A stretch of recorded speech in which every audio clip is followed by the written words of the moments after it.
На 2 февруари 1959 г. група руски студенти намират смъртта си в подножието на планината Отортен, част от планинската верига Урал. Смъртта им е толкова мистериозна и ужасна, че не спира да озадачава хората, запознати с този случай до ден днешен. Най-добрите руски медици и следователи, както и такива по целия свят, анализират стотици пъти всеки детайл от тази трагична история, но до категоричен отговор така и не успяват да достигнат. Интернет издания на любители на конспиративни теории не спират да търсят обяснение.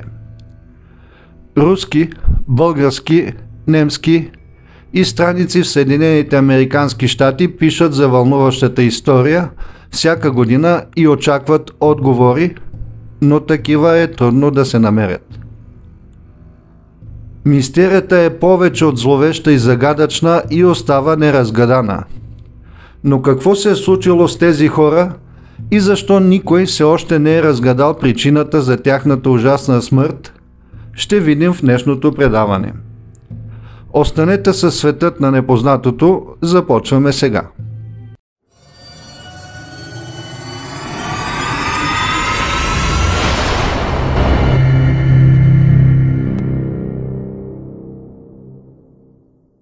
В средата на миналия век, сред заснежените гори на Северен Урал се разиграва един от най-зловещите и мистериозни инциденти в историята на планинарството. И тази на зловещите и мистериозни инциденти въобще. Загадъчният случай, останал неразрешен и до ден днешен, продължава да привлича любители на загадките, които всячески се опитват да открият отговора на събитията, разиграли се в Холат Чахъл, или наречена от местните планината на смъртта. На 27 януари 1959 г. 10 младежи, наскоро дипломирани инженери от Уралския политехнически институт Свердловск, днешния Екатеринбург, се отправят на преход към връх Отортен, който има височина 1234 метра в планината Урал. Въпреки че той не е от най-високите или стръмни върхове, по това време на годината и предвид температурите от минус 30 градуса по Целзий, маршрутът до там влиза в категория трета с повишена трудност. Всичките членове на групата обаче са опитни скиори с опит в многодневните експедиции и преминаването на дълги разстояния през пресечени терени. Целият състав на експедицията е Игор Дятлов, лидер на групата, Зинаида Колмогорова, Людмила Дубинина, Александър Колеватов, Рустен Слободин, Юрий Дорошенко, Николай Тибо-Бриньол, Семен Золотарев и Юрий Юдин. Последният от тях, Юрий Юдин, се разболява още на първия ден от начинанието и се налага да се върне обратно. Това всъщност е щастливият жребий на съдбата за него, защото той се завръща жив и здрав, но никога повече не вижда приятелите си. Групата пристига с влак в град Ивдел рано сутринта на 25 януари 1959 година. След това хващат камион до селцето Вижай. Те прекарват нощта там и изяждат голямо количество хляб, който да поддържа енергията им по време на изкачване на следващия ден. На 27 януари започва похода към връх Отортен от селцето Вижай. На следващия ден един от членовете на групата, както казахме, Юрий Юдин, който страда от няколко хронични болести, включително ревматизъм и вродена сърдечна недостатъчност, ги изостава поради болка в коляното. Останалите 9 души от групата поемат към върха. Дневниците и фотоапаратите, открити при последното им място на лагеруване, позволяват да се проследи маршрута на групата в деня преди инцидента. На 31 януари групата достига ръба на високопланинския район и започва подготовка за интензивно изкачване. В една от гористите долини те остават храна и екипировка, които ще използват по пътя си на връщане. На 1 февруари започват преход през прохода. Те планират да го преминат и да направят лагер от другата му страна, но поради влошаващите се метеорологични условия, снеговалеж и намалена видимост, губят посока и се отклоняват на запад към върха на хребета Холат Чахъл. Когато осъзнават грешката си, планинарите решават да спрат и да направят лагер на склона на планината, вместо да се придвижат още 1,5 км надолу към гористия район, който би предоставил някаква защита от лошото време. Според единственият оцелял Юрий Юдин, ръководителят на групата Дятлов е постъпил така, за да не изгуби изкачената височина или за да тренира лагеруване на планински склон. Преди да тръгне на похода, той обещава да изпрати телеграма на спортния си клуб, когато групата се завърне в селцето Вижай. Очаква се това да стане не по-късно от 12 февруари. Но Дятлов споделя с Юдин по-рано, че предполага походът да отнеме повече време. Това всъщност е обичайна практика при трудни експедиции. Тоест, ако закъснеят, телеграмата ще изпратят по-късно. Когато обаче 12 минава, без съобщение от Дятлов, няма реакция, тъй като забавенията от няколко дни са сравнително чести за такива трудни експедиции. Минават още няколко дни, но така чаканата телеграма не пристига. Тогава, на 20 февруари, роднините на планинарите изпадат в тревога и поискват да се започне спасителна операция. Ръководителят на института веднага изпраща първите спасителни групи. Те са съставени от студенти, доброволци и учители. По-късно се включва армията и полицията с самолети и вертолети. На 26 февруари е открит изоставеният и силно повреден лагер на планината Холат Чахъл. Видът му озадачава спасителите. Студентът, който го открива, Михаил Шаравин, споделя, че палатката е била съборена наполовина и покрита със сняг. Тя е празна, а всичките принадлежности на групата са оставени в нея. Защо са напуснали сигурното убежище без да вземат топли дрехи и провизии? Разследването установява, че палатката е била разрязана отвътре на 3 места. Тогава възниква въпроса защо се е разрязали, като спокойно биха могли да излязат от нея през обособения проход. Явно нещо страховито и ужасно така ги оплашило, че полуоблечени и боси режат с ножовете си палатката в опит да избягат. Но какво ли ги е накарало да изпаднат в такава паника? Намерени са 8-9 чифта стъпки, оставени от чорапи или боси крака, които водят надолу към близката гора на 1,5 км североизточно. Групата е напуснала убежището си без дебели връхни дрехи и повечето боси при ужасни минусови градуси. Опитни планинари като тях никога не биха постъпили така.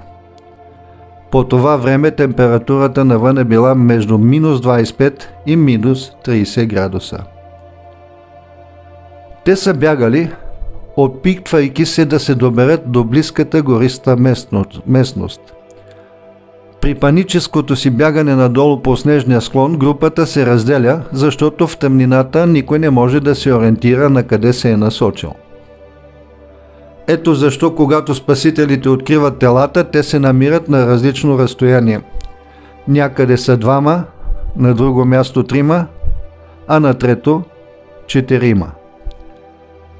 Първите две тела са открити в самото начало на гората.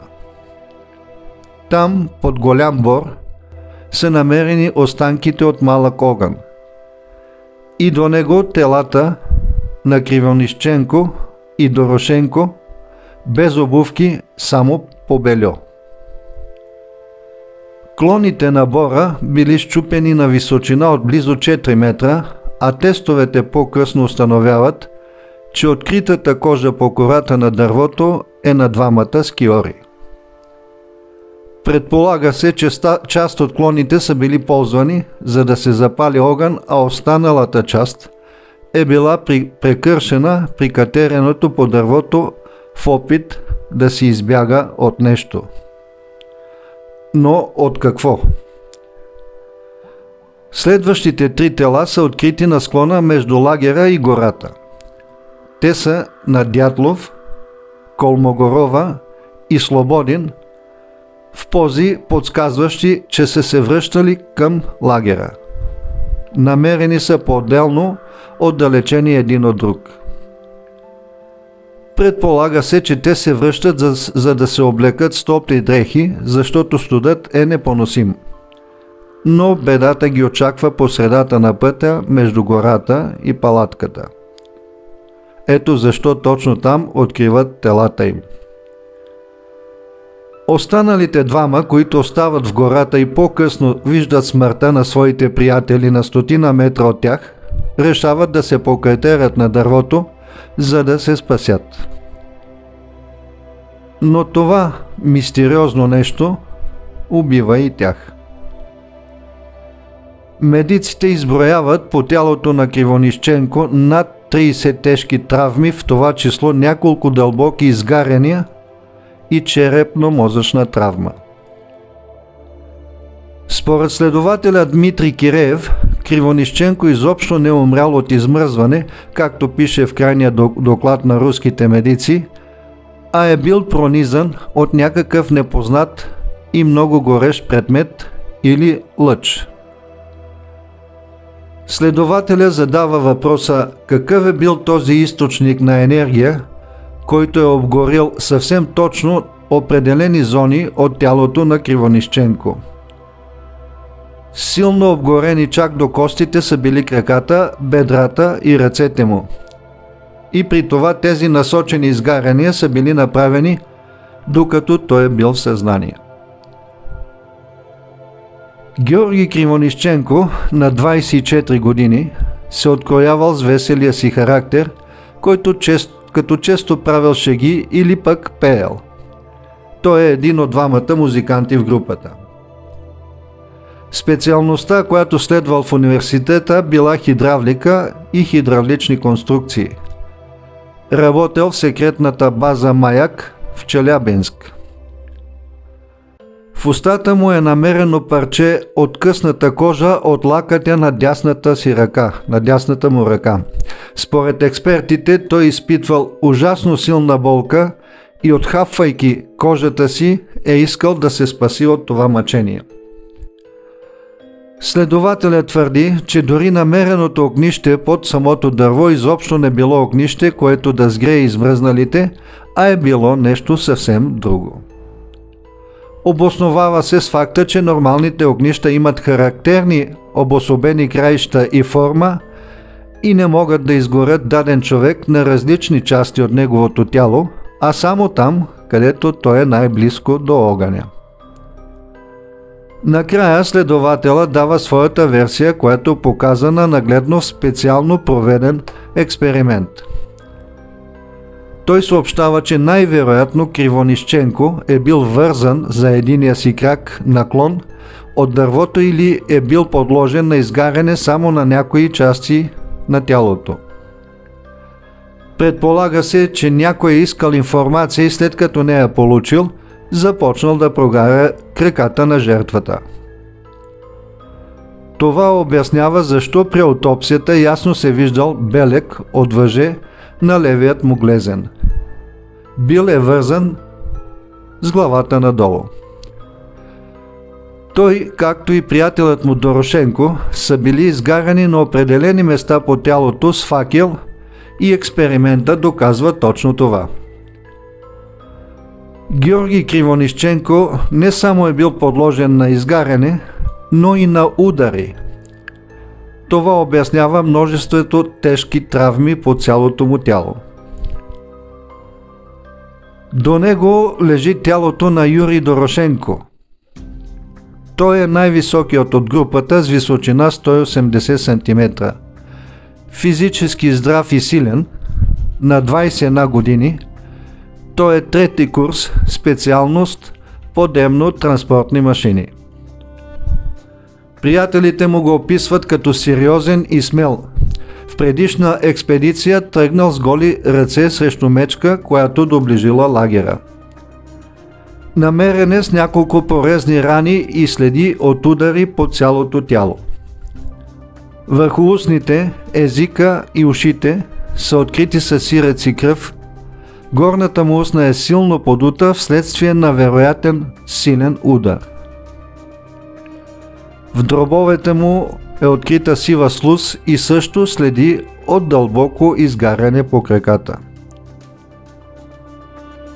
Накрая следователят допълва, че намереното огнище под дървото не е било за да се сгреят двамата, а е било огнище, което поддържало огъня на факлите. Някой много силен или нещо с огромна енергия е убивал двамата на това място. Но защо и с каква цел, до ден днешен никой не знае. Това е една от многото версии, която разследващите подчертават.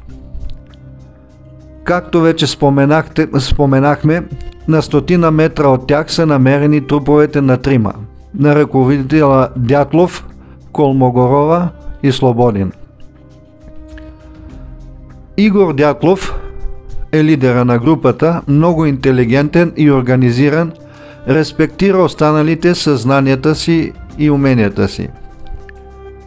Той е на 22 години, студент 5-ти курс в радиотехническия факултет. Изявен радиолюбител, често конструира радиоапарати с подръчни средства. Дятлов е намерен с кръстени отпред ръце и в поза, сякаш се опитвал да стигне до палатката. Часовникът му е спрял в 5:31 сутринта. И също като на другите двама, по тялото му личат следи от прорези и удари. Устата му е пълна с засъхнала кръв, а долната му скула е строшена. Медиците определят травмите като на човек, който се опитвал да се защитава с юмруци. Следващото намерено тяло е на Зинаида Колмогорова.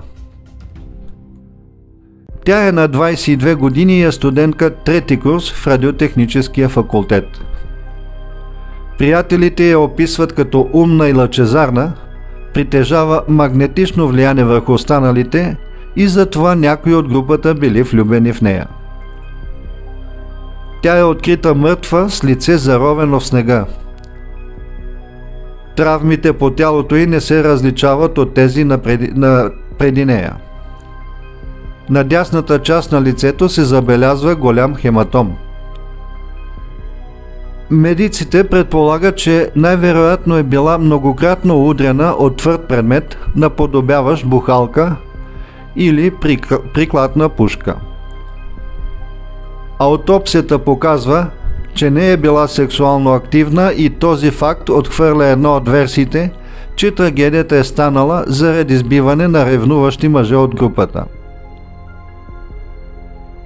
Рустам Слободин е открит с лице заровено в снега и в поза, сякаш също се опитвал да стигне палатката на хълма. Випускник на университета, работи в секретната база Маяк на 23 години. Той е вторият музикант в групата и винаги носи със себе си китара във всичките си предишни експедиции. Дете на родители професори, завършва инженерна механика. Травмите по тялото му били същите като на другите, като основата на черепа му била разбита. Той, за разлика от останалите, бил с обувки, като губи едната при качването към лагера. Дятлов, Дорошенко и Кривонищенко са открити само по Долно Бельо, докато Колмогорова и Слободин са с връхни дрехи, които обаче в никакъв случай не са достатъчни, за да ги предпази от режещия студ. С изключение на Дятлов, останалите тела имат следи от преместване. Повечето са открити с лица заровени в снега, докато аутопсията показва, че в момента на смъртта си са лежали по гръб. До тук разгледахме смъртта на петимата от групата скиори. Откриването на останалите 4 члена отнема повече от 2 месеца заради неблагоприятните метеорологични условия. Накрая те са намерени на 4 май под 4 метра сняг в дефиле на 75 метра от дървото, под което са открити първите 2 тела. 3 от тях са по-добре облечени от останалите. Предполага се, че тези, които не умират веднага, взимат дрехите на вече умрелите. Дубинина е облечена с изгорените и скъсани панталони на Кривонищенко, а левият й крак е обвит с скъсано яке. Това означава, че последните 4 от групата видели смъртта на останалите и в един момент решили да се върнат и да вземат дрехите им. Александър Колеватов е единственият от групата, за който медиците са напълно убедени, че е умрял от измръзване. Но по тялото си има следи от травми. Носът му е счупен, а вратът деформиран. Очите са извадени, а зад лявото ухо се забелязва голяма дупка. Александър Колеватов е студент 4-ти курс в физико-техническия факултет на 25 години. Той е сериозен и мълчалив, като често стои на страна от останалите, потънал в размисли и пушейки лула. Интересното при него е, че е измерена радиация върху дрехите, когато откриват тялото му, което се намира редом до трупът на Золотарев. Семен Золотарев е най-възрастният и най-опитният от всичките скиори. Ветеран от Втората световна война, той е на възраст 37 години. Работи като старши туристически инструктор в туристически бази на Южна Русия. Освен с военните си умения, Золотарев е изкарал успешно и 3-та степен на планинско изкачване, което е мечта за останалите от групата. Той се включва в похода последен и интересното е, че никой не го познава. Смята се, че е бил инфилтриран агент на руските тайни служби, които по това време се стремят да държат всичко и всички под контрол. Золотарев не е умрял от измръзване, а от много силен удар. Удар, който буквално е размазал гръдният му кош. Всичките му ребра са счупени, сякаш през тях е минал тежък камион. В горната част на главата има голяма отворена рана, като се вижда част от черепа. Също като при Колеватов, очите му са извадени и липсват вежди. В дясната си ръка е стиснал молив, а в лявата държи тефтер, сякаш е искал да остави съобщение какво се случва, но не успява да напише нищо. Тибо Бриньол, също като Слободин, има черепни травми, но в пъти по-жестоки. Вече е завършил университета със специалност индустриално инженерство на 25 години. Сериозен и отговорен, но и много любознателен, получава топъл прием в групата. Неговите травми са предимно в областта на главата. Облечен е с повече дрехи от останалите, което предполага, че умрял по-късно, взимайки преди това дрехите на вече загиналите, за да се стопли и предпази от студа. Людмила Доминина е най-младият участник в групата, убедена в комунистическия идеал и решена да завърши университета с високи оценки. Студентка в трети курс на инженерно-икономическия факултет, тя е само на 20 години. За нещастие нейното тяло е открито с повече наранявания от на останалите. Гръдният й кош е буквално размазан, сякаш е била блъсната от товарен камион. Езикът на момичето е откъснат из основа, очите й са извадени от очните ябълки, липсват вежди, носът й е счупен. Аутопсията установява голямо количество кръв в стомаха й, което навежда на предположението, че езикът й е бил изваден още докато била жива. Телата на Дубинина, Золотарев и Тибо Бриньол веднага привличат специално внимание на разследващите.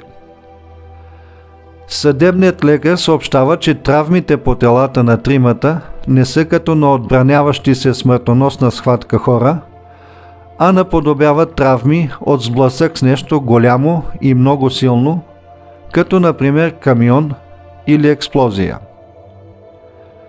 Били са буквално вдигнати във въздуха или пък подложени на огромен натиск, който раздробил на парчета гръдният им кош. Разследващите изпадат в недоумение от тази трагедия. Могат да предположат, че в един такъв труден преход при лоши условия в планината някой може и да загине, но да загинат 9 човека наведнъж е невъзможно. Хълма, на който е разположен лагера, е изследван многократно и доста стриктно. Накрая разследващите стигат до една идея как се е случило всичко. Според тях, палатката е разрязана отвътре навън и през изхода й никой не излиза.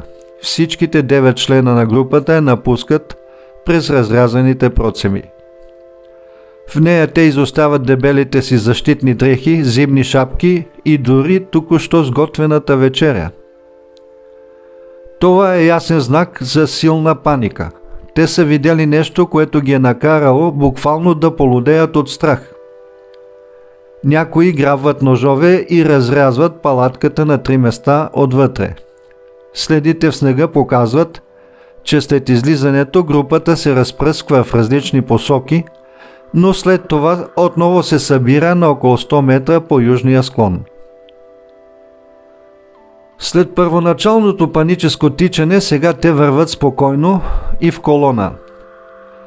При навлизане в Боровата горичка, Дорошенко и Кривонищенко, които са най-леко облечени, започват да усещат първите признаци на измръзване – хипотермия. Всички се събират в кръг, за да се стоплят близо един до друг, но от това място те не могат да видят местоположението на лагера. Разследващите предполагат, че един от тях се изкачва на дърво, за да се ориентира къде се намират. 3 пък решават да се върнат на хълма при палатката, защото вече усещат първите признаци на измръзване. 4 от групата избират да останат с измръзващите вече Дорошенко и Кривонищенко, за да ги стоплят и палят малко огнище под дървото. Чакат да се върнат 3 с топли дрехи и обувки. Но не знаят, че по това време Дятлов, Слободин и Колмогорова замръзват по пътя към палатката. Под дървото в горичката огънят не може да стопли Дорошенко и Кривонищенко и те умират. Останалите 4 ги полагат един до друг и тръгват навътре в гората, за да търсят убежище в някоя хралупа. Вървейки в тъмнината, 3 попадат в дълбока пропаст и получават смъртоносни травми. В случая някои разследващи допускат, че 4-мата попадат под удара на лавина и така 3 от тях попадат в пропастта. Това твърдение по-късно обаче е опровергано. И след като по необяснима причина пропадат в пропастта, в този момент всичките членове на групата са мъртви. Това е официалната версия по това време на разследващите инцидента. Да припомним, че в тези години режима на комунистическата власт държи много строго медиите под контрол и забранява да се публикуват неща, които не се харесват на управляващите. Но големият въпрос, който задачава целият свят е: кое накара тези опитни алпинисти да напуснат панически топлата си палатка в ледената зимна нощ?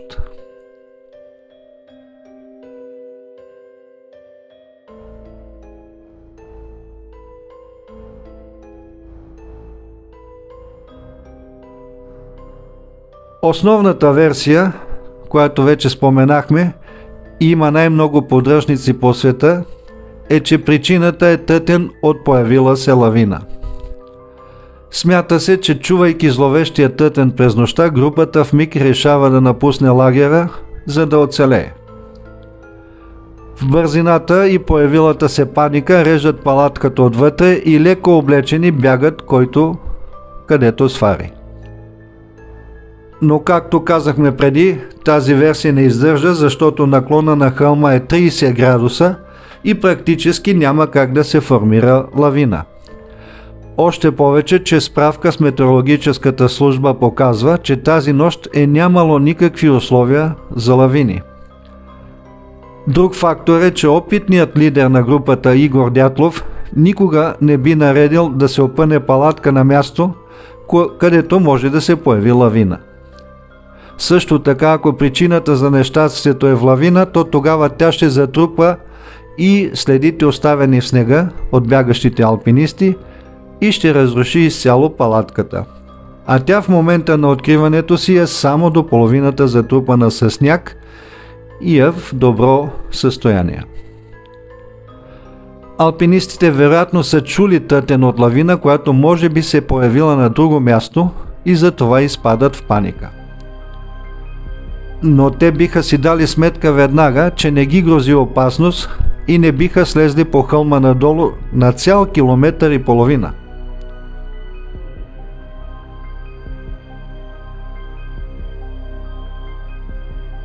Друга популярна версия е за пожар. На една от снимките се вижда, че в палатката има печка, а димът е излизал през самоделен комин, приспособлен за целта от Игор Дятлов. Възможно е, след като са оставили храната си, вечеряли са и са заспали, жертва в печката да се е разгоряла от само себе си или пък коминът да е паднал от силен вятър и палатката мигновено да се напълнила с гъст задушаващ дим. Изгарянията по телата на Кривонишенко и Дорошенко могат да са следствие от този пожар. Започва паническо бягство навън, но или изходът е бил запречен по някакъв начин, или просто са решили, че ще е по-лесно да срежат палатката, за да излязат по-бързо от нея. Това обяснява защо в паниката и пушека не са имали време да се облекат и обуят изцяло.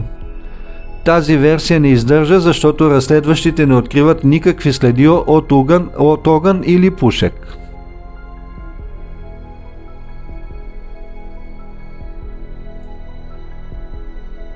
Мястото, на което се случва трагедията, е населявано от местни племена, наречени манси. По природа те са миролюбиви, като поминъка им е ловуване на диви животни. Предполага се, че техните шамани са били недоволни от навлизането на непознати хора в територията, която смятат за своя. Мансийците, както вече разбрахме, са миролюбив народ, с които до тогава подобни инциденти не е имало. А и хипотезата бързо отхвърлена поради липса на каквито и да било чужди следи или оръжия в района на инцидента. Числото 9 е обвито в мистерия в тази област. Мястото, на което са намерени телата на 9 скиори, според племето Манси, е прокълнато. И затова те са нарекли планината "Не отивай там" на техния си език. Те разказват, че преди 100 години тук загиват при мистериозни обстоятелства 9 човека, тръгнали на лов. А през 1991 година самолет с 9 пътника на борда пада и експлодира точно в тази зона. Всичките пътници загиват. Както казахме, не случайно местните наричат тази планина планината на мъртвите и на езика на мансите се превежда като "Не отивай там".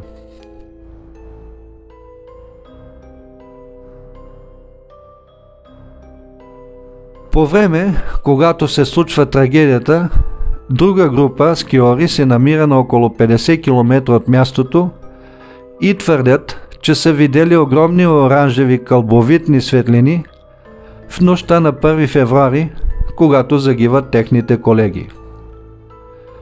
Това се потвърждава от хора от района, които също съобщават за странни кълбовидни светлини над планината в нощта на трагедията.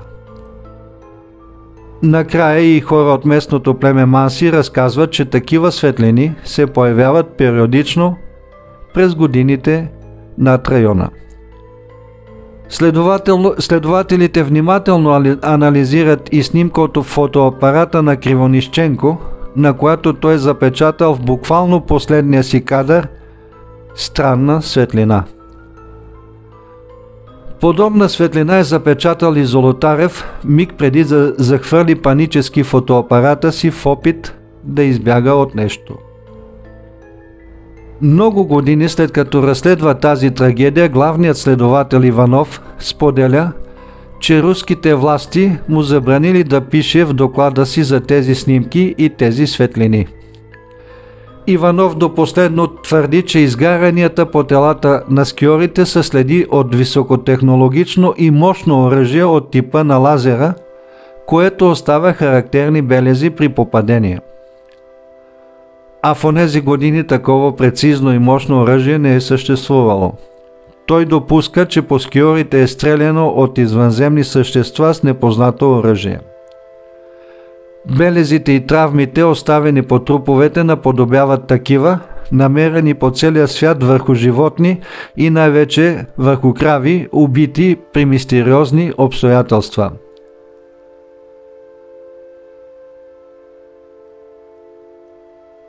Съдебният лекар пише в доклада си, че раните и травмите по телата са причинени от огромна сила, наподобяваща сблъсък на камион с човек. Никой не дава точно обяснение какво е изобразено на последния 33-ти кадър от фотоапарата на Юрий Кривонишченко. Едни застават зад мнението, че това е летящ в небето обект, други твърдят, че снимката е направена случайно в палатката. Най-голям привърженик на тази теория е единственият оцелял от групата Юрий Юдин, който се налага да се откаже от прехода още на първия ден. Той вярва, че приятелите му са влезли в тайна военна зона и са заплатили с животите си за това. Когато от мястото на трагедията са събрани всички вещи, той е помолен да помогне на разследващите да установят кое на кого принадлежи. Тогава случайно забелязал парче плат, приличащо на част от военна униформа, очила и чифт ски, които не принадлежали на никого от групата. До края на живота си Юдин твърди, че е виждал документи, според които военните са започнали разследване още преди лагерът да бъде открит от спасителните екипи. Както и че знае, че органите на приятелите му са изпратени в специални кутии за изследване. Но това не е отразено в никой документ. Твърди се, че в района са намерени метални отломки, макар разследващите да не са открили следи от експлозия. Съвременен руски блогър пък подозира, че е станал инцидент с отклонила се от траекторията си балистична ракета, която се удря в скала в близост до тях и ударната вълна от взрива ги убива. Руските военни са провеждали учебни стрелби в тази зона по това време. Потвърдено е, че военно-въздушните сили са пробвали специални ракети в нощното небе над планината Урал. Те са били пускани с малки парашути и са експлодирали във въздуха.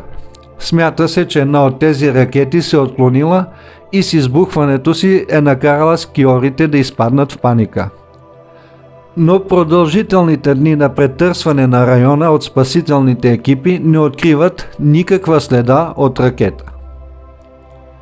Така че твърдението на единствения оцелял от групата Юрий Юдин за нападение на специални руски сили е лишено от доказателства и факти и накрая е отхвърлено.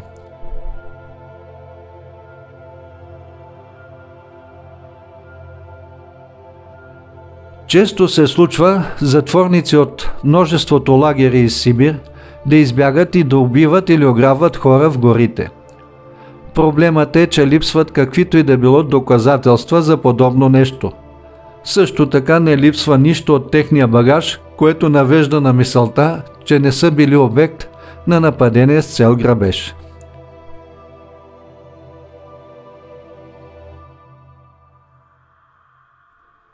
Намерен е алкохол в палатката, който е възможно да е довел до трагична пиянска нощ.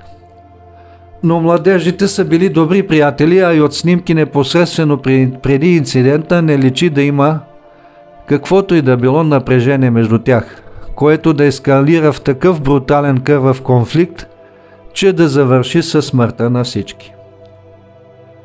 Знае се, че няколко човека от групата са били влюбени в Колмогорова, но аутопсията показва, че тя никога не е водила активен сексуален живот. Така че и тази версия е отхвърлена.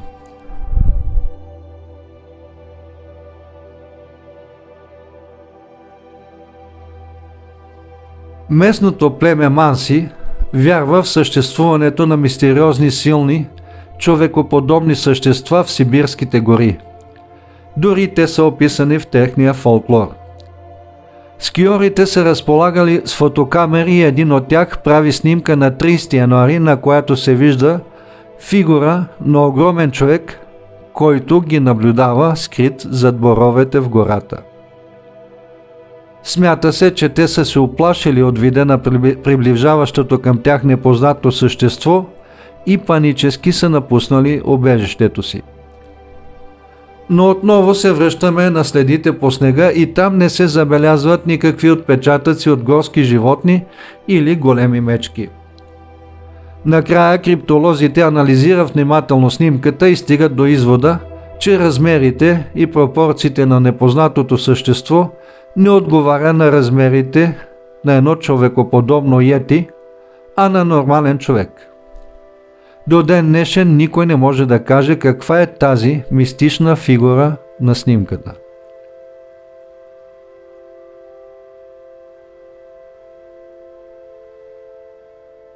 Официалното становище, което записват накрая в протокола е, че 9 скиори са загинали от непреодолима неизвестна сила, каквото да е значи това. Разследването е приключено през май 1959 година поради липса на обвиняема страна и поради това, че следователите не намират никакви улики да е било извършено престъпление. След това случаят е засекретен от руските служби и документацията по него, макар и със съмнение, че не е цялата, е разсекретена чак през 1990 година.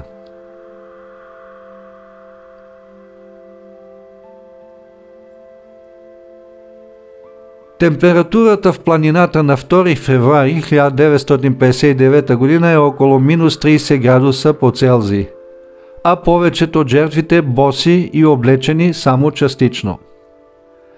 При положение, че всички членове на групата са били опитни скиори, това потвърждава съмненията, че те са били силно изплашени от нещо. 6 от групата са умрели от хипотермия, а другите 3 от фатални наранявания. Няма следи, показващи наблизо да имало други хора. Палатката е разкъсана отвътре навън. Жертвите са починали около 8 часа след последното си хранене. Следите около лагера показват, че всички от групата са го напуснали по собствена воля пеша. Тестовете за радиация показват завишени нива на радиация по дрехите на 2 от жертвите. Някои от членовете на групата са облечени с дрехи на други, а не с собствените си. При погребенията на близките им забелязват, че кожата им е придобила кафяв оттенък, а косите им са изгубили естествената си пигментация и са с сивкаво бял цвят. И накрая, следите от радиация по дрехите на 2 от скиорите предполагат допир с същества не от нашата планета. Може да се предположи, че един от скиорите, Колеватов, е бил облечен с дреха, която е ползвал и в работата си като ядрен физик. И това би могла да бъде причината да се открие следи от радиация. Тази версия намира много поддръжници по света, но и тя, както и останалите, не може да се приеме като самата истина. След като лагерът им е бил разрушен, са тръгнали да търсят убежище някъде на друго място, но не са могли да намерят подходящо и затова са запалили огън. Не са успели обаче да се стоплят с него. Счупените клони и кожата по дървото може да са причинени от групата в опита си да се покадерят нависоко и да видят дали палатката им още дими и има ли възможност да се върнат при нея. Допуска се, че някои от тях в отчаянието си и студа са тръгнали обратно към лагера, но са загинали по пътя. Тези с тежките наранявания може да са предизвикали малка лавина по пътя си, която да ги ударила с голяма сила в земята, в някое дърво или скала. А езика на Дубинина не е задължително да е бил изтръгнат, може просто да е започнал да се разлага. Тъй като трупът е лежал във влажна среда, е възможно да е започнал да се разлага от влагата за близо 4 месеца през по-топлите части на деня, като впрочем и части от плътта на лицето й. Странното поведение в пресмъртните им часове може пък да се обясни с хипотермията, която неминуемо е настъпила при минус 30 градуса Целзий у полуоблечените и полубоси скиори. Факт е, че хипотермията предизвиква налудничави халюцинации и неадекватно поведение у хората. Макар и последната хипотеза да дава някакви рационални обяснения на всички странни обстоятелства около смъртта на младежите, тя е просто напасване на възможни обяснения и няма как да бъде доказана. Накрая ще видим версията на известен уфолог и изследовател на паранормални явления. Дава я Дейвид Айк през 2013 година в книгата си The Mountain. Айк вярва, че скиорите са се сблъскали със съвсем натурален ефект, познат като инфразвук. Инфразвукът има ултраниска честота, която в определени случаи причинява вреда на хора и животни, като провокира халюцинации и паника. Писателят смята, че чувайки този звук, скиорите панически напускат лагера си, леко облечени в ледовитият студ, без да се замислят за последствията. И когато след това си дават сметка какво може да им се случи, вече е твърде късно. Впоследствие хипотермията, падането в пропаста и дивите животни причиняват тази ужасна трагедия. Експерти по звука потвърждават, че кристалите на снега в онази нощ са били идеален източник на инфразвуков ефект, който кара скиорите да полудеят от страх. Тогава можем да се запитаме: това ли уплаши групата в онази ледовита нощ? Все някой от скиорите е могъл и да не попадне под действието на този ефект и да успокои останалите. И накрая, не е възможно ефектът от един инфразвук да продължи толкова дълго, че да накара скиорите продължително време да бъдат в състояние на ужас. До ден днешен никой на света не успява да даде отговор на въпроса какво причини смъртта на 9 скиори на планината Отортен. След толкова години никой не може да каже кой накара тези млади хора да изпаднат в неистов ужас и да потърсят спасение в ледената нощ. И за съжаление е твърде вероятно, че никога няма да успеем да разберем това. Изглежда, че тайната за гибелта на групата на Дятлов е погребана там, на върха на планината на смъртта. Така приключва днешното предаване. Бъдете здрави и ще се видим в следващият епизод на Светът на непознатото.